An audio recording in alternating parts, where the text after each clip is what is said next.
হযরত ইদ্রিস আলাইহিস সালাম মেহমানের সামনেও খাবার দিলেন, তিনিও খাবারগুলো গ্রহণ করতেছেন।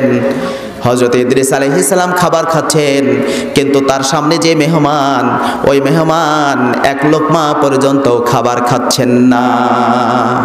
এখন বলেন তো, যিনি তার সামনে খাবার খাচ্ছেন না, বসে আছেন, এই মেহমানটা মানুষের রূপ ধারণ করে আছেন, কিন্তু তিনি কি মানুষ না ফেরেশতা? সবাই একটু আওয়াজ দিয়ে বলেন, তিনি মানুষ না ফেরেশতা? নাম কি? আজরাইল আলাইহিস সালাম। হযরত ইদ্রিস আলাইহিস সালাম তিনি খাবার গ্রহণ করলেন। তিনি তাকিয়ে দেখেন যে মেহমান খাবার খাচ্ছেন না। হযরত ইদ্রিস আলাইহিস সালাম বললেন, ওগো মেহমান, আপনি খাবার গ্রহণ করুন। তিনি বলতেছেন, আমার খাবার গ্রহণ করার তেমন প্রয়োজন নাই, আমি এই মুহূর্তে খাবার গ্রহণ করব না। হযরত ইদ্রিস আলাইহিস সালামের সাথে তার কথোপকথন চলছে। মানবরূপী আজরাইল আলাইহিস সালাম ইদ্রিস আলাইহিস সালামের বাড়িতে 3 দিন থাকলেন। চতুর্থ দিনের বেলায় হযরত আজরাইল আলাইহিস সালাম ইদ্রিস আলাইহিস সালামকে ডেকে বলতেছেন, ওগো আল্লাহর পয়গম্বর, চলুন যাই, আমরা দুইজন মিলে আল্লাহ রাব্বুল আলামিনের সৃষ্টিরাজি একটু ভ্রমণ করে দেখে আসি। আল্লাহ পাকের যত সৃষ্টি আছে, এই সৃষ্টিগুলো আমরা একটু ভ্রমণ করে আসি, দেখে আসি। হযরত ইদ্রিস আলাইহিস সালাম রাজি হয়ে গেলেন, বলেন চলেন যাই। বললেন চলো যাই। হযরত ইদ্রিস আলাইহিস সালাম ওই মেহমানকে সঙ্গে করে নিয়ে একটু সামনের দিকে অগ্রসর হলেন। অগ্রসর হওয়ার পরে দেখতে পেলেন রাস্তার উপর দিয়ে একটা মোটা তাজা ছাগল চলাফেরা করতেছে। মালাকুল মউত আজরাইল আলাইহিস সালাম ইদ্রিস আলাইহিস সালামকে বললেন, ও আল্লাহর পয়গম্বর, নেন, আমরা দুইজন মিলে এই ছাগলটা ধরে জবাই করে এই ছাগলের গোশত তৈরি করে আমরা রান্না করে খাই।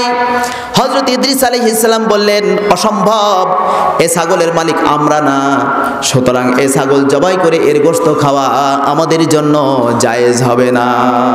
জোরে বলতে হবে আল্লাহু আকবার। মালাকুল মউত আজরাইল আলাইহিস সালাম ইদ্রিস আলাইহিস সালামের আমলটা কেমন এটা যাচাই করতেছেন। এখন বলেন তো, আমাদের মধ্যে এরকম অনেক মানুষ আছে যারা অন্যের সম্পদ আত্মসাৎ করে, এরকম লোক আছে না নাই? ইবাদত হলো 2 প্রকার, হাক্কুল্লাহ আর হলো হাক্কুল ইবাদ।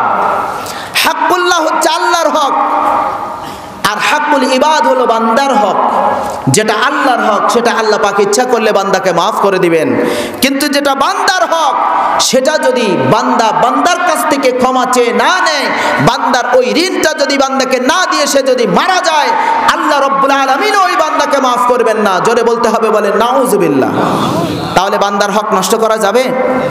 আমাদের সমাজ থেকে কখন কোন জায়গায় কেমন যেন আমরা শুনতে পাই, অমুকের বাড়ি চুরি হয়ে গেছে, অমুকের বাড়ি ডাকাতি হয়ে গেছে, এই জিনিস ওই জিনিস চোরেরা নিয়ে গেছে।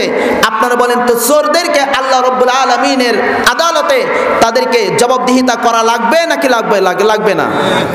হযরত ইদ্রিস আলাইহিস সালাম বললেন যে এই ছাগলের মালিক আমরা না, সুতরাং এই ছাগল জবাই করে এর গোশত খাওয়া জায়েজ হবে না।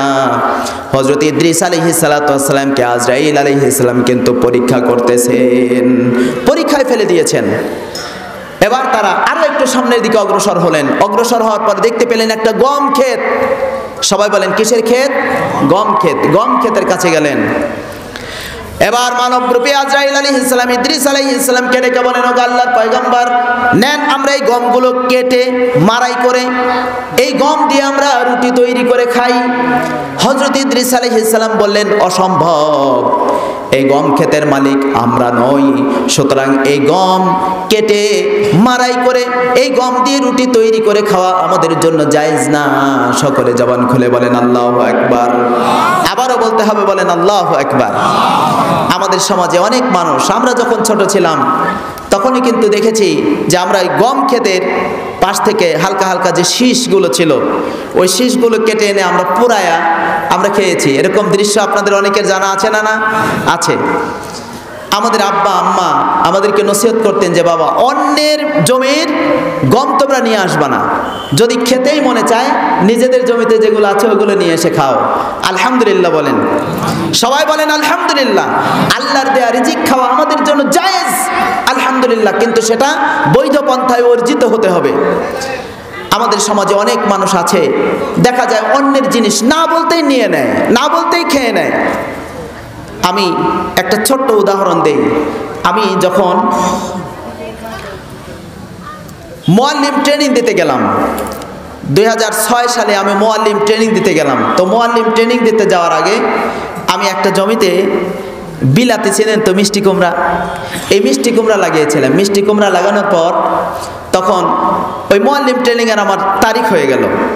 তখন ওই মিষ্টি কুমড়াগুলো আমি জমিতে আমি গুনে গেলাম, 62টা মিষ্টি কুমড়া ছিল। 62টা ধরন্ত মিষ্টি কুমড়া ছিল, 62টা গুনে রেখে আমি চলে গেছি মুআল্লিম ট্রেনিং দিতে। মুআল্লিম ট্রেনিং দেওয়ার পরে ট্রেনিং শেষে বাড়িতে আসছি যে এতদিন ওই মিষ্টি কুমড়াগুলো পেকে গেছে, কোনো অসুবিধা হয়নি, হয়তো বড় বড় হয়ে গেছে।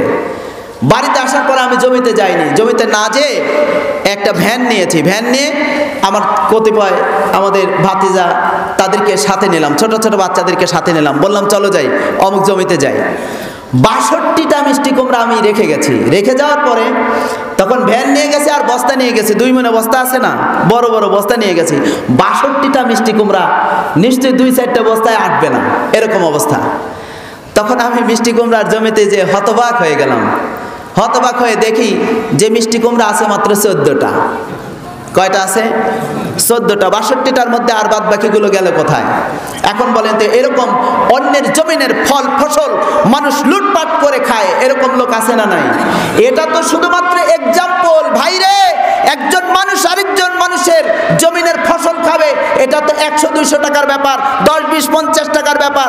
একজন মানুষ ক্ষীরা লাগাইছে, ওই ক্ষীরার আইল দিয়ে যাওয়ার সময় একজন মানুষ একটা ক্ষীরা খাইলো, একটা ক্ষীরার দাম না হয় 5-10 টাকা হবে, নাকি এর চেয়ে বেশি হবে? হবে না।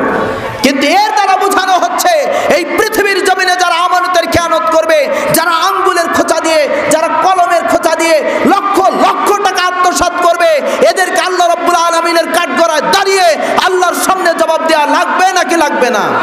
এটা বোঝানো হয়েছে। শুধুমাত্র এই ফসলের উদাহরণ দিয়ে এটাই বোঝানো হয়নি, ফসলের মাধ্যমে আরো বড় বড় চোরদেরকেও ইঙ্গিত করা হয়েছে। জোরে বলেন কথা ঠিক কিনা?